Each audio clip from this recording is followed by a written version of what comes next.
Hello ಸ್ನೇಹಿತರೆ, welcome back to my channel. ನಾನು ಚೈತ್ರ. ಈಗ ಸ್ನೇಹಿತರೆ, ಸಾನು ಸ್ಕೂಲ್ಗೆ ಹೋಗಿದ್ದಾಳೆ. ಮನೆ ಗುಡಿಸ್ಬಿಟ್ಟು ಹೊರಗಡೆ ಗುಡಿಸ್ಬೇಕಾದ್ರೆ ನೆನಪಾಯಿತು, ಅಯ್ಯೋ ಮನಿ ಪ್ಲ್ಯಾಂಟ್ ಎಷ್ಟು ದಿನದಿಂದ ನೋಡ್ತಾನೆ ಇದ್ದೀನಿ, ಅದು ಎಲ್ಲ ಒಣಗೋಗ್ತಾ ಇದೆ, ಎಲೆಗಳೆಲ್ಲ ಉದುರ್ತಾ ಇದೆ. ಆ್ಯಂಡ್ ಈ ವೈಟ್ ಹುಳುಗಳು ಬರುತ್ತಲ್ಲ ಒಳಗಡೆ, ಅವತ್ತು ನನ್ನ ಅರೇಕಾ ಪಾಮ್ಗೆ ತೋರಿಸಿದ್ದೆ, ಆ ಥರ ಇಲ್ಲಿಗೆ ಬಂದಿದೆ. ಇದು ಫಸ್ಟ್ ಟೈಮ್ ಈ ಥರ ಮನಿ ಪ್ಲ್ಯಾಂಟಿಗೆ ಬಂದಿರೋದು. ಅದ್ರ ಕಡೆಯಿಂದನೂ ಏನೋ ಗೊತ್ತಿಲ್ಲ, ಚಿಗುರು ಸರಿಯಾಗಿ ಬೆಳೀತಾ ಇಲ್ಲ, ಎಲೆಗಳು ದೊಡ್ಡದಾಗ್ತಾ ಇಲ್ಲ, ಚಿಕ್ಕ ಚಿಕ್ಕದಿದೆ, ತುಂಬಾ ವೈಟ್ ಹುಳುಗಳಾಗ್ಬಿಟ್ಟಿದೆ.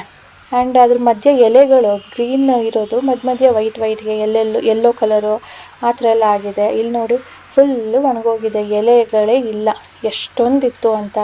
ಸೊ ಇದನ್ನೆಲ್ಲ ಕಟ್ ಮಾಡೋಣ, ಇದನ್ನೆಲ್ಲ ಹುಳುಗಳೆಲ್ಲ ತೆಗಿಯೋಣ ಅಂದ್ಬಿಟ್ಟು ಇವತ್ತು ಡಿಸೈಡ್ ಮಾಡಿದೆ. ತುಂಬ ದಿನದಿಂದ ಈ ಥರ ಆಗ್ತಾ ಇದೆ. ಇವತ್ತು ಅಯ್ಯೋ ಎಷ್ಟು ದಿನ ಅಂದ್ಬಿಟ್ಟು ಬಿಡೋದು, ಸರಿ ಮಾಡಿಬಿಡೋಣ ತಡಿ ಅಂದ್ಬಿಟ್ಟು ಈಗ ಶುರು ಮಾಡ್ತಾ ಇದ್ದೀನಿ. ಏನು ಅಂದರೆ ಈ ಕೆಲಸ ಏನು ಜಾಸ್ತಿ ಹೊತ್ತು ಹಿಡಿಸುತ್ತೆ ಅಂತ ಅಲ್ಲ, ಆ್ಯಂಡ್ ಬೋರಿಂಗ್ ಅಂತಲೂ ಅಲ್ಲ. ನನಗೆ ಗಿಡಗಳದ್ದು ಕೆಲಸ ಮಾಡೋದು ತುಂಬಾ ಖುಷಿ.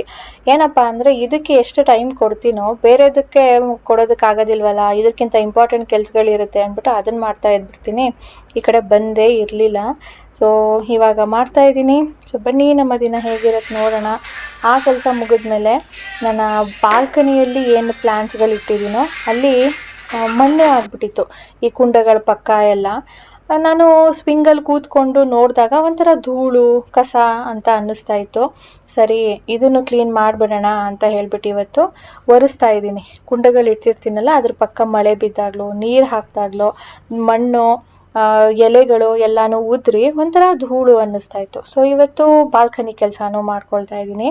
ಇಲ್ಲೂ ಗಿಡಗಳು ಸ್ವಲ್ಪ ಸರಿಯಾಗಿ ಬರ್ತಾ ಇಲ್ಲ, ಯಾಕೆಂದರೆ ಈಗ ಬಿಸಿಲು ನಮ್ಮ ಬಾಲ್ಕನಿಯಲ್ಲಿ ಬೀಳೋದಿಲ್ಲ. ಏನಿದ್ರು ಯುಗಾದಿ ಹಬ್ಬ ಆದಮೇಲೆ ಈ ಕಡೆ ಬಿಸಿಲು ಬೀಳೋದು.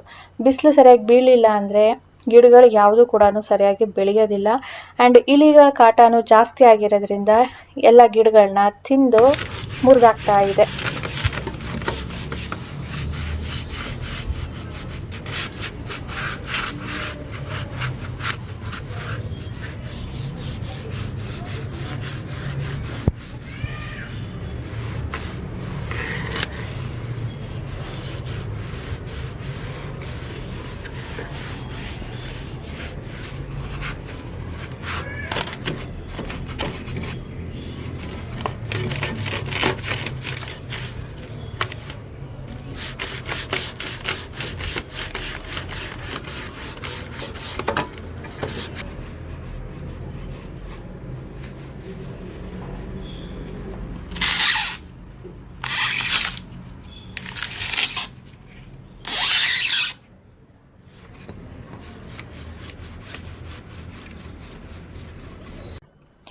ಈ ಕುಂಡದಲ್ಲಿ ಇರೋ ಮಣ್ಣನ್ನು ತೆಗಿತಾ ಇದ್ದೀನಿ. ಇದರಲ್ಲಿ ಒಂದು ಗಿಡ ಹಾಕಿದ್ದೆ, ಅದು ವಿಂಟರಲ್ಲಿ ಅಷ್ಟು ಚೆನ್ನಾಗಿ ಬರೋದಿಲ್ಲ, ಸಮ್ಮರಲ್ಲೇ ಬರೋದು.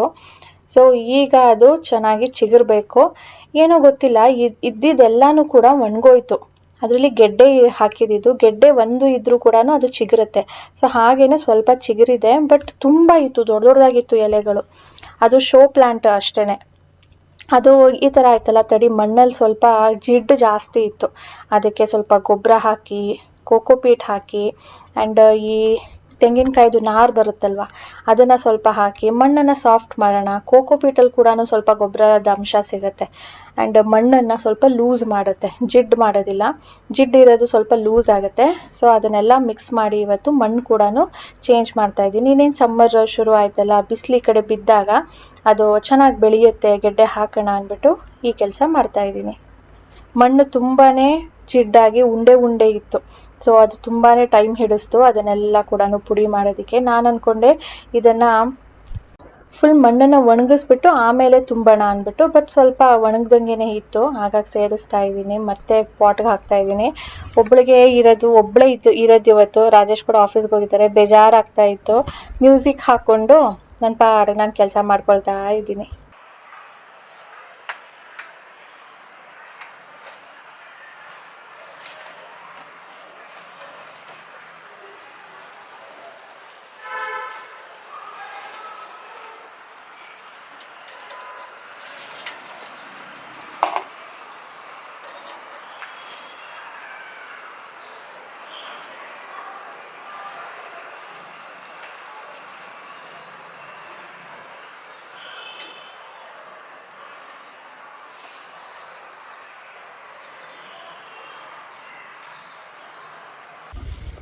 ಬಾಲ್ಕನಿ ಗಿಡಗಳ ಕೆಲಸ ಮುಗಿಸ್ಬಿಟ್ಟು ಈಗ ಮಧ್ಯಾಹ್ನದ ಅಡುಗೆಗೆ ರೆಡಿ ಮಾಡ್ಕೊಳ್ತಾ ಇದ್ದೀನಿ. ಸ್ನಾನ ಮಾಡಿ ಬಂದು ರೆಸ್ಟ್ ಕೂಡ ಮಾಡಿಲ್ಲ, ತಕ್ಷಣವೇ ಅಡುಗೆ ಶುರು ಮಾಡ್ತಾ ಇದ್ದೀನಿ. ಇವತ್ತು ಸೊಪ್ಪು ಸಾರು ಮಾಡಬೇಕು. ಯಪ್ಪ ಇದು ಯಾಕಪ್ಪ ನಾನು ಇವತ್ತು ಸೊಪ್ಪು ಸಾರು ಮಾಡ್ತಾ ಇದ್ದೀನಿ, ಇಷ್ಟೊಂದೆಲ್ಲ ಬಿಡಿಸ್ಬೇಕಪ್ಪ ಅಂತ ಅನ್ನಿಸ್ತು. ಬಟ್ ತರಿಸ್ಬಿಟ್ಟಿದ್ದೆ, ಇಡೋಕೆ ಆಗೋದಿಲ್ಲ. ಅದಕ್ಕೆ ಸೊಪ್ಪು ಸಾರಿಗೆ ನೋಡಿ ಇಷ್ಟೆಲ್ಲ ಹಾಕಿ ಮಾಡ್ತಾ ಇದ್ದೀನಿ. ನಾನು ಇದು ತುಂಬಾ ಕಡಿಮೆ ಮಾಡೋದು, ನಾನು ಇಲ್ಲಿ ಮಾಡೋದೇ ಇಲ್ಲ ಜಾಸ್ತಿ. ಈಗ ನೋಡಿ ಸೊಪ್ಪು ಒಂದೊಂದು ಕಂತೆ ತರಿಸಿದ್ನ, ಅದ್ರಲ್ಲಿ ಅರ್ಧರ್ಧ ಮಾತ್ರನೇ ಹಾಕ್ಕೊಂಡಿರೋದು ನಾನು. ಫುಲ್ ಹಾಕಿದ್ರೆ ಜಾಸ್ತಿ ಆಗುತ್ತೆ. ನಮ್ಮ ಮನೇಲಿ ಇಷ್ಟು ಮಾಡಿದ್ರೇ ಇವತ್ತು ತಿಂದು ನಾಳೆಗೂ ಮಿಗತ್ತೆ. ಅಷ್ಟೆಲ್ಲ ಹಾಕ್ಬಿಟ್ರಂತೂ ಮಾಡಿದ್ರೆ ವೇಸ್ಟ್ ಆಗಿಬಿಡುತ್ತೆ. ಅದಕ್ಕೆ ಯಾರಾದರೂ ಬಂದಾಗ ಮಾತ್ರನೇ ಮಾಡ್ತಾ ಇದ್ದೆ. ಬಟ್ ತುಂಬ ದಿನ ಆಯ್ತಲ್ಲ, ತಡಿ ಸ್ವಲ್ಪ ಮಾಡೋಣ ಅಂದ್ಬಿಟ್ಟು ಸ್ವಲ್ಪನೇ ಸೊಪ್ಪು ಹಾಕಿ ಮಾಡ್ತಾ ಇದ್ದೀನಿ. ಇದನ್ನೀಗ ಬೇಯಿಸ್ಕೊಂಡಿರೋದನ್ನ ನಾನು ರುಬ್ಕೊಳ್ತೀನಿ. ಕೆಲವೊಬ್ರು ರುಬ್ಬೋದಿಲ್ಲ ಇದನ್ನು, ಅವ್ರಿಗೆ ಹಾಗೆ ತಿಂದಾಗ ಅದು ಚೆನ್ನಾಗಿ ಅನಿಸುತ್ತೆ. ಎಲೆಗಳನ್ನ ಅಂದರೆ ಸೊಪ್ಪನ್ನು ಕಟ್ ಮಾಡಿ ಹಾಕಿರ್ತಾರೆ, ನಾನು ಕಟ್ ಮಾಡಿ ಹಾಕಿಲ್ಲ, ಯಾಕಂದರೆ ನಾನು ರುಬ್ಕೊಳ್ತೀನಿ ಅಂದ್ಬಿಟ್ಟು. ಸೊ ಈ ಮಿಕ್ಸ್ಚರ್ಗೆ ಸ್ವಲ್ಪ ತೆಂಗಿನ ತುರಿ ಹಾಕ್ತಾ ಇದ್ದೀನಿ. ಸ್ವಲ್ಪ ಹಾಕಿದ್ರೆ ಸಾಕು, ಸ್ವಲ್ಪ ಅದು ಫ್ಲೇವರ್ ಆ್ಯಡ್ ಮಾಡುತ್ತೆ ಅಂದ್ಬಿಟ್ಟು. ಸೊ ಮೆಣಸಿನ್ಕಾಯಿ ಮತ್ತು ತೆಂಗಿನಕಾಯಿ ತುರಿನ ಚೆನ್ನಾಗಿ ನುಣ್ಣಕ್ಕೆ ರುಬ್ಕೊಳ್ತೀನಿ. ಬಾಕಿದನ್ನೆಲ್ಲ ಸ್ವಲ್ಪ ರುಬ್ಕೊಂಡ್ರೆ ಆಯಿತು. ಸೊ ಎಲ್ಲ ರುಬ್ಕೊಂಡು ಸೇರಿಸ್ಬಿಟ್ಟು ಕುದಿಸಿದ್ರೆ ಸಾರು ರೆಡಿ.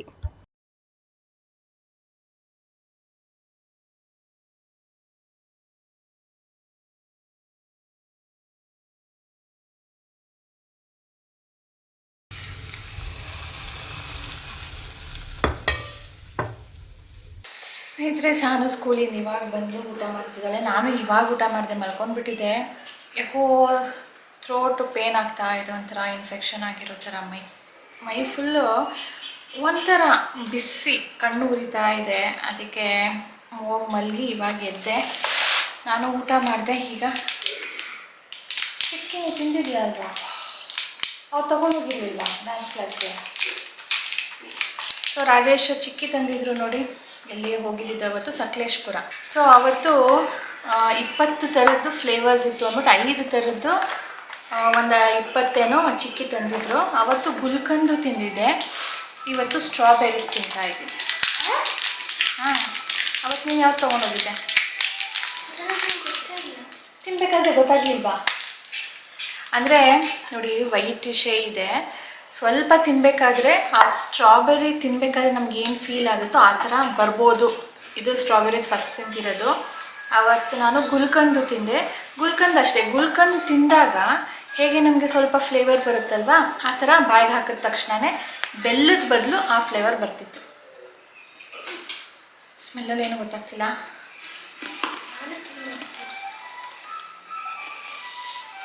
ಊಟ ಮಾಡ್ಕೊಂಡು ಬಾ, ಕೈ ತೊಳ್ಕೊಂಡು ಬರ್ತೀನಿ.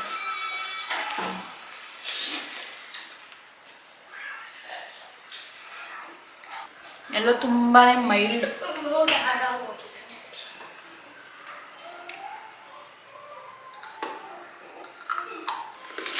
ಅಷ್ಟೊಂದೇನು ಗೊತ್ತಾಗ್ತಿಲ್ಲ ಸ್ಟ್ರಾಬೆರಿದು, ಗೊತ್ತಾಯ್ತಾ? ಅದೇ ಎಲ್ಲೋ ಚೂರು, ಬಟ್ ಕ್ರಂಚ್ ಚೆನ್ನಾಗಿದೆ. ತಿಂತಿದ್ರೆ ತಿಂತಾನೆ ಇರಬೇಕು ಅನ್ಸುತ್ತೆ.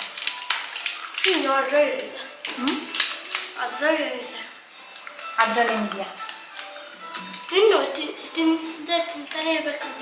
ಅದೇ ಕೆಲವೊಂದು ಚೆನ್ನಾಗಿರೋದಿಲ್ಲ ಅಲ್ವಾ, ಅವಾಗ ಬೇಡ ಅನ್ಸುತ್ತೆ, ಗಟ್ಟಿ ಇರೋದು ಅಥವಾ ಅಂಟ್ಕೊಳ್ಳೋದು, ಈ ಥರ ಏನಿಲ್ಲ, ಇದು ತಿನ್ನಬೇಕು ಅನ್ನಿಸ್ತದೆ. ಆದ್ಮೇಲೆ ಬರ್ತಿದೆ ಇರಲಿ, ಹೋಗು. ತಿಂದಿದ್ದಾಳು ಮೊದಲು, ಅವಾಗ ಅಪ್ಪ ಸ್ಟ್ರಾಬೆರಿನೇ ಕೊಟ್ಟಿದ್ದಾರೆ ಅನ್ಸುತ್ತೆ. ಮತ್ತು ಡ್ಯಾನ್ಸ್ ಕ್ಲಾಸಿಗೆ ತೊಗೊಂಡೋಗಿದ್ದೆ. ಗೊತ್ತಿರಲಿಲ್ಲ, ಅದಕ್ಕೆ ಏನೂ ಅನಿಸಿಲ್ಲ. ಸ್ಟ್ರಾಬೆರಿದು ಅಷ್ಟೊಂದು ಫ್ಲೇವರ್ ಬರ್ತಾ ಇಲ್ಲ, ಗುಲ್ಕಂದು ಚೆನ್ನಾಗಿ ಬಂದಿತ್ತು.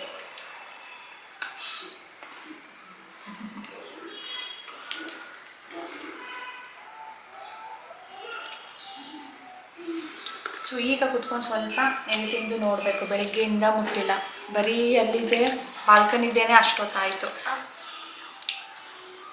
ಸ್ನಾನ ಮಾಡಿದ ತಕ್ಷಣ ಮಲ್ಕೊಂಡ್ಬಿಟ್ಟಿದ್ನ, ಮುಖಕ್ಕೆ ಕ್ರೀಮ್ ಕೂಡ ಹಚ್ಚಲಿಲ್ಲ. ಎದ್ದ ಮೇಲೆ ಒಂಥರ ಡ್ರೈ ಎಳ್ದಂಗೆ ಆಗ್ತಾ ಇದೆ. ಯಪ್ಪ, ಮಾಯ್ಶ್ಚರೈಸರ್ ಇಲ್ಲದೆ ಇರೋದಕ್ಕೆ ಆಗ್ತಾನೆ ಇಲ್ಲ, ಎಳೆದು ನೋದಂಗೆ ಆಗುತ್ತೆ. ನಿನ್ನ ಅಂತೀಯಲ್ಲ ಲಿಪ್ ಡ್ರೈ ಆಗಿಬಿಟ್ಟಿದೆ ಅಂದ್ಬಿಟ್ಟು, ಆ ಥರ. ಅದಕ್ಕೆ ಒಂದು ಹಚ್ತಾ ಇದ್ದೀನಿ. ಸಣ್ಣ ಸ್ಕೂಲ್ಗೂ ಲಿಪ್ ಬಾಮ್ ತೊಗೊಂಡೋಗ್ತಾ ಇದ್ದಾರೆ. ತುಂಬ ಡ್ರೈ ಆಗುತ್ತೆ ಮಮ್ಮ ಅನ್ಕೊಂಡು.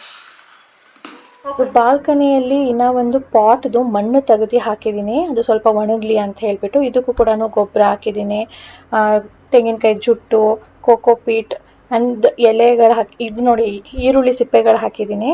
ಒಂದು ಪಾಟಲ್ಲಿ ದೊಡ್ಡ ಪತ್ರೆ ಎಲೆ ಹಾಕಿದ್ದೆ, ಅದು ಇದ್ದಕ್ಕಿದ್ದಂಗೆ ಒಣಗೋಯ್ತು. ಸೊ ಆ ಮಣ್ಣನ್ನು ತೆಗೆದು ಒಣಗಿಸ್ತಾ ಇದ್ದೀನಿ. ಇದು ಈರುಳ್ಳಿ ಸಿಪ್ಪೆ ಎಲ್ಲಿದು ಅಂದರೆ ಇಲ್ಲಿದು 4 kg 100 rupeesಗೆ ಅಂದ್ಬಿಟ್ಟು ತೊಗೊಂಡು ಬಂದಿದ್ರು. ಅದು ನಾನು ಹೊರಗಡೆನೇ ಇಟ್ಟಿದ್ದೆ, ಸ್ವಲ್ಪ ಒದ್ದೆ ಇತ್ತು ಅಂದ್ಬಿಟ್ಟು. ಅದನ್ನು ಇವತ್ತು ಕ್ಲೀನ್ ಮಾಡಿದೆ. ಸೊ ಸಿಪ್ಪೆ ಎಲ್ಲ ತೆಗೆದು ಕ್ಲೀನ್ ಮಾಡಿದ್ದೀನಿ. ನೋಡಿ ಎಷ್ಟು ನೀಟಾಗಿ ಕಾಣ್ತಿದೆ. ಇದನ್ನೀಗ ಎತ್ತು ಒಳಗಡೆ ಇಟ್ಕೊಳ್ತೀನಿ. ಮಣ್ಣು ಜೊತೆ ಮಿಕ್ಸ್ ಮಾಡ್ಬೋದಲ್ವಾ, ಅದಕ್ಕೆ ಮಿಕ್ಸ್ ಮಾಡಿದ್ದೀನಿ. ಇದು ಫುಲ್ ಒಣಗಿದ ಮೇಲೆ ಪಾಟ್ಗೆ ಹಾಕ್ಕೊಳ್ತೀನಿ. ಸೊ ಪಾಟಲ್ಲಿ ಇಷ್ಟು ಮಣ್ಣಿದೆ, ಇನ್ನು ಕೆಳಗಡೆ ಇದೆ. ಇರಲಿ, ಬೇರೆ ಯಾವುದು ನಾನು ಚಿಕ್ಕದು ಗಿಡ ಹಾಕೋದಲ್ವಾ, ಇಲ್ಲಿ ತನಕ ಹೋಗುತ್ತೆ ಅಷ್ಟೇ, ಜಾಸ್ತಿ ಏನು ಒಳಗಡೆ ಹೋಗೋಲ್ಲ. ಅದಕ್ಕೆ ಅಷ್ಟು ಬಿಟ್ಟಿದ್ದೀನಿ. ಇದನ್ನು ಫುಲ್ ಚೇಂಜ್ ಮಾಡಿದ್ದೀನಿ. ಇದು ಸೊ ಈ ಮನಿ ಪ್ಲ್ಯಾಂಟ್ ಏನಾಯಿತು, ಹೊರಗಡೆ ಹಾಕಿದ್ದೀನಲ್ವ, ಕ್ಲೀನ್ ಮಾಡಬೇಕಾದ್ರೆ ಸ್ಟಾರ್ಟಿಂಗಲ್ಲಿ ಫುಲ್ ಎಲೆಗಳೇ ಇರಲಿಲ್ಲ. ನಾನು ಕೆಳಗಡೆಯಿಂದ ಇಷ್ಟುದ್ದ ನೋಡಿಬಿಟ್ಟು ಕಟ್ ಮಾಡಿಬಿಟ್ಟೆ. ಆಮೇಲೆ ನೋಡಿದ್ರೆ ಅದ್ರ ಮೇಲ್ಗಡೆ ಇದಿತ್ತು. ಸೊ ವೇಸ್ಟ್ ಆಗುತ್ತಲ್ಲ, ಬೇರು ಬಿಡಲಿ, ಆಮೇಲೆ ಬೇಕಿದ್ರೆ ಇದನ್ನು ಹೊರಗಡೆ ಹಾಕೋಣ ಅಂದ್ಬಿಟ್ಟು ಇದ್ರ ಜೊತೆ ಇದು ಇನ್ನೊಂದು ಚಿಕ್ಕದು ಇದನ್ನು ಹಾಕಿಬಿಟ್ಟಿದ್ದೀನಿ. 1 ತಿಂಗಳು ಬೇಕು ಇದು ಫುಲ್ ಚೆನ್ನಾಗಿ ಬೇರು ಬಿಡೋದಕ್ಕೆ. 15 ದಿನಕ್ಕೆ ಸ್ವಲ್ಪ ಬಿಡುತ್ತೆ, ಆಮೇಲೆ ಬೇಕಿದ್ರೆ ನಾವು ಹೊರಗಡೆ ಹಾಕ್ಬೋದು. ಸೊ ಇದನ್ನೆಲ್ಲ ಒರೆಸ್ದೆ, ನೀಟ್ ಅನ್ನಿಸ್ತಾ ಇದೆ. ಹೇಗೆ ಅಂದರೆ ಮನೆ ಒರೆಸ್ದಾಗ ನಮಗೆ ಹೇಗೆ ಫ್ರೆಶ್ ಫೀಲ್ ಆಗುತ್ತೋ ಆ ಫ್ರೆಶ್ ಫೀಲಿಂಗ್ ಬರ್ತಾ ಇದೆ. ಅಷ್ಟು ನೀಟಾಗಿ ಕಾಣ್ತಾ ಇದೆ. ಚೆಂಡು ಹೂವು ನೋಡಿ ಬಿಡ್ತಾ ಇದೆ. ಈ ಥರದ್ದು ಸುಮಾರು ಗಿಡಗಳು ಹಾಕಿದ್ದೆ. ಇಲ್ಲಿ ನೋಡಿ, ಇಲಿ ಬಂದು, ಇಲಿನೋ ಹೆಗ್ಣನೋ ಫುಲ್ ತಿಂದ್ಬಿಟ್ಟಿದೆ. ಎಲ್ಲ ಎಲೆಗಳೆಲ್ಲ ತಿಂದ್ಬಿಟ್ಟು ಹೂವನ್ನ ಕಿತ್ತು ಬಿಸಾಕಿ ಚಿಕ್ಕ ಗಿಡಗಳು ಬಿಡ್ತಾನೆ ಇಲ್ಲ, ಎಲ್ಲ ಮುರಿದಾಕಿ ತಿಂದ್ಬಿಟ್ಟು ಹೋಗ್ತಾ ಇದೆ. ಇನ್ಫ್ಯಾಕ್ಟ್ ನನ್ನ ತುಳಸಿ ಗಿಡನೂ ಅಷ್ಟೇ, ಈ ಕಡೆಯಿಂದ ಎಲ್ಲ ತಿಂದ್ಬಿಟ್ಟಿದೆ ಎಲೆಗಳು.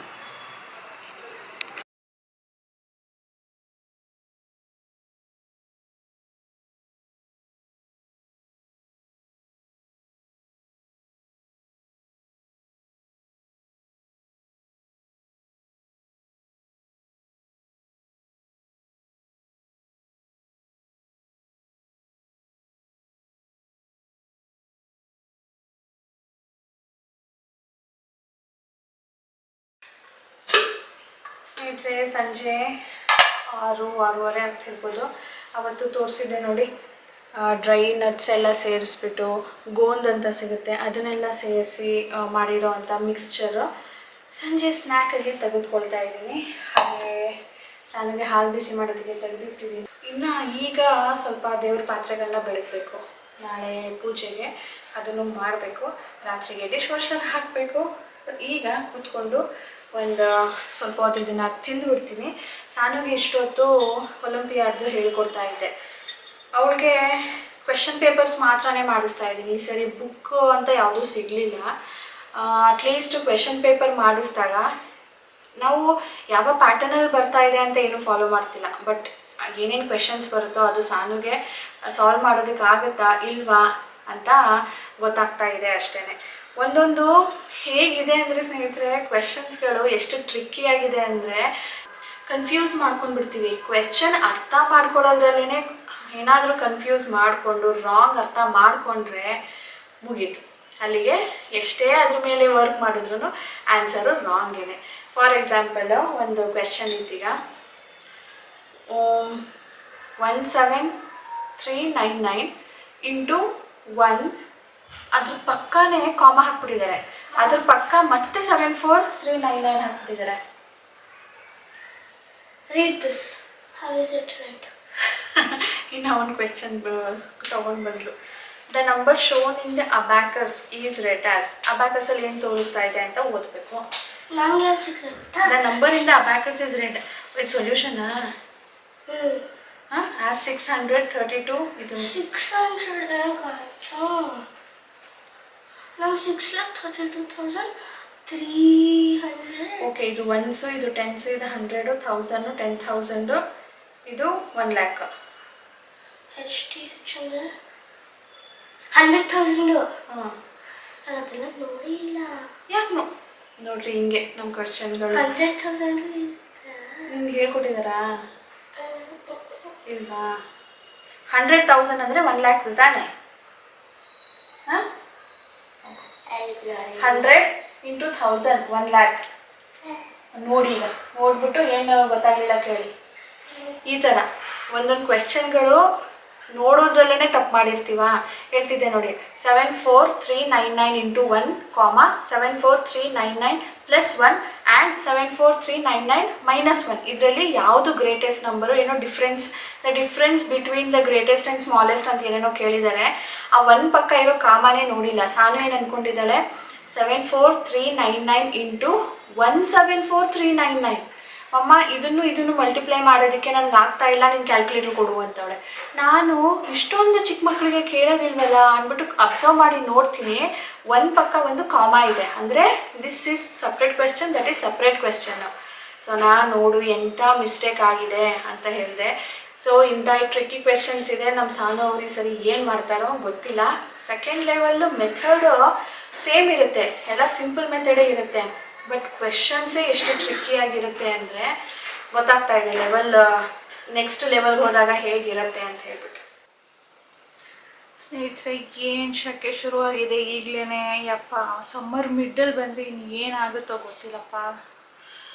ಈಗ ಮಲ್ಕೊಳ್ಳೋ ಟೈಮ್, ಡ್ರೆಸ್ ಚೇಂಜ್ ಮಾಡಿ ಸ್ವಲ್ಪ ನೀರಲ್ಲಿ ಹಾಗೇ ನೀರು ಸ್ಪ್ಲ್ಯಾಶ್ ಮಾಡಿಕೊಂಡು ಬಂದು ಸ್ಕಿನ್ ಕೇರ್ ಮಾಡ್ಕೊಂಡು ಮಲ್ಕೊಳ್ತೀನಿ. ಸೊ ರೀಸೆಂಟಾಗಿ ಸಾನು ಸ್ಕೂಲಲ್ಲಿ ಒಂದು ಮ್ಯೂಸಿಕ್ ಇವೆಂಟ್ ಆಗಿತ್ತು. ಅದರಲ್ಲಿ ಸುಮಾರು ಜನ ಕೇಳಿದ್ರಿ ಯಾವ ಸ್ಕೂಲು ಸಾನು ಅಂತ ಹೇಳಿಬಿಟ್ಟು. ಸುಮಾರು ಜನಕ್ಕೆ ಗೊತ್ತಿದೆ, ಯಾಕಂದರೆ ಅವ್ರ ಬುಕ್ಸು, ಅವ್ರ ಸ್ಕೂಲು, ಅವ್ರ ಯೂನಿಫಾರ್ಮ್ ಅವಾಗವಾಗ ತೋರಿಸ್ತಾನೆ ಇರ್ತೀನಿ.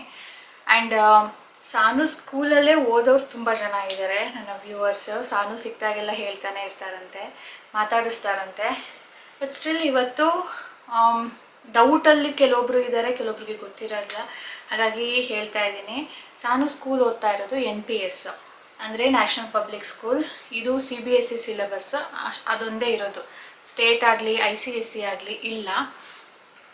ಸುಮಾರು ಜನ ಅದು ಕೇಳಿದ್ದೀರ ಯಾವ ಸಿಲೆಬಸ್ ಸಾನು ಓದ್ತಿರೋದು ಅಂದ್ಬಿಟ್ಟು. ಸೊ ಅವಳಿರೋದು ಈಗ 4th, ನೆಕ್ಸ್ಟ್ ಜೂನ್ಗೆ 5th ಹೋಗ್ತಾಳೆ.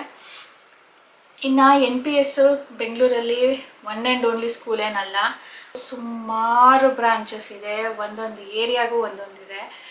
ಅವಳು ಸಾನು ಸ್ಕೂಲ್ ಮೊದಲು ಓದ್ತಾ ಇದ್ದಲ್ಲ, ಅದು ಕೂಡ ಚೆನ್ನಾಗಿತ್ತು. ಬಟ್ NPS ಅದಕ್ಕೆ ಕಂಪೇರ್ ಮಾಡಿಕೊಂಡ್ರೆ ತುಂಬಾ ಫೇಮಸ್ ಇತ್ತಲ್ವಾ. ಅಲ್ಲಿ ಸೀಟ್ಗಳು ಸಿಗೋದು ಕೂಡ ಕಷ್ಟನೇ, ತುಂಬ ರೆಕಮೆಂಡೇಷನ್ ಎಲ್ಲ ತೊಗೊಂಡು ಬರಬೇಕಾಗತ್ತೆ. ಇವಳಿಗೆ ಸಿಕ್ತು, ರಿಟರ್ನ್ ಟೆಸ್ಟ್ ತೊಗೊಂಡ್ರು, 96% ಏನೋ ಸ್ಕೋರ್ ಮಾಡಿದ್ಲು. ಸೊ ಸಿಕ್ತು, ಈಸಿಯಾಗಿ ಸಿಕ್ತು ಅಂತಲೇ ಹೇಳ್ಬೋದು. ನಮಗೆ ದೂರ ಆದರೂ ಪರವಾಗಿಲ್ಲ, ಅವಳ ಫ್ಯೂಚರ್ಗೋಸ್ಕರ ಅಂದ್ಬಿಟ್ಟು ನಾವು ಅಲ್ಲಿಗೆ ಚೇಂಜ್ ಮಾಡ್ಕೊಂಡ್ವಿ. ಮೊದಲನೇ ಸ್ಕೂಲ್ ತುಂಬಾ ಹತ್ತಿರ ಇತ್ತು. ಸೊ ಇದು ಸಖತ್ ದೂರ, ಅದಕ್ಕೆ ನಾವಿಬ್ಬರು, ರಾಜೇಶ್ ಮತ್ತು ನಾನು ಇಬ್ಬರೂ ಹೋಗಿ ಬರೋದು ಮಾಡ್ತಾಯಿದ್ದೀವಿ. ಬ್ರ್ಯಾಂಚ್ ಯಾವುದು ಅದು ನಿಮಗೆ ಮ್ಯಾಟರ್ ಆಗಲ್ಲ ಅಂತ ಅಂದ್ಕೊಳ್ತೀನಿ, ಯಾಕಂದರೆ ತುಂಬ ಬ್ರ್ಯಾಂಚ್ಗಳಿದೆ, ಒಂದೊಂದು ಏರಿಯಾಗೂ ಒಂದೊಂದಿದೆ. ಏನಪ್ಪ ಅಂದರೆ NPSಲ್ಲಿ ಎಲ್ಲ ಸಿಲೆಬಸ್ ಒಂದೇ ಇರುತ್ತೆ. ಏನು ಅಂದರೆ ಕರಿಕ್ಯುಲಮಲ್ಲಿ ಸ್ವಲ್ಪ ಚೇಂಜಸ್ ಇರ್ಬೋದು, ಬಟ್ ಒಂದು ಸ್ಟ್ಯಾಂಡರ್ಡ್ ಮೇಂಟೈನ್ ಮಾಡ್ತಾರೆ ಇಲ್ಲಿ. ಹಾಗಾಗಿ ನಾವು ಇದನ್ನು ಪ್ರಿಫರ್ ಮಾಡಿದ್ದು. ಎನಿವೇಸ್, ಇವತ್ತು ಹೇಳಿದ್ದೀನಿ. ಈಗ ವಿಡಿಯೋನ ಎಂಡ್ ಮಾಡ್ತೀನಿ ಸ್ನೇಹಿತರೆ. ಮಲ್ಕೊಳ್ಳೋ ಟೈಮ್, ಸಿಗೋಣ ನೆಕ್ಸ್ಟ್ ವ್ಲಾಗ್ನೊಂದಿಗೆ. Until then bye bye, good night. Please like, motivate ಮಾಡಿ, ಹಾಗೆ ಶೇರ್ ಮಾಡಿ. Bye bye, good night.